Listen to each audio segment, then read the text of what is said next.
Investigators are still working to determine what led up to an officer-involved shooting in Hendersonville Sunday afternoon. Police say a man in his 20s was shot during a confrontation with officers at the Hebron Terrace Apartments. That's on Hebron Road.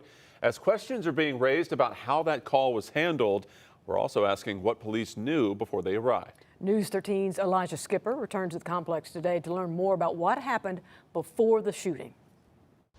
After learning that the man who was shot was the one who called 911, we came back to this complex today to figure out what led up to that confrontation. After speaking with several neighbors who say they witnessed the incident, they believe that man was suffering from a mental health crisis. My understanding is that the individual that was shot actually was the one who made the 911 call, and so that's how officers arrived on scene.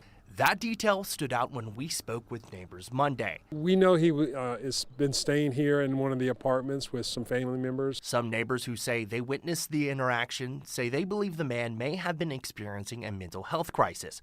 One neighbor who asked not to be identified says the man called 911 himself because he feared he might harm himself. Mid-20s white male that was armed with knives, and during their interaction with him, he advanced on officers, and he was shot one time, and he's been transported to Mission Hospital. That neighbor says officers spoke with the man several times before he came outside. She says she saw him pacing back and forth holding a knife, but told us she did not see him charge at officers before gunfire erupted.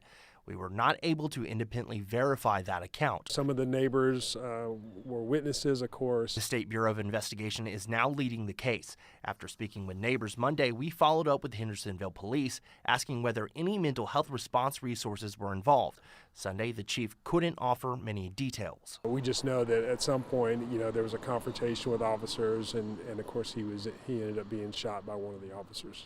I've submitted a public records request for the 911 call, police report, as well as body camera footage from the incident. Police say no additional details will be released at this point, including the names of those involved while this investigation is ongoing.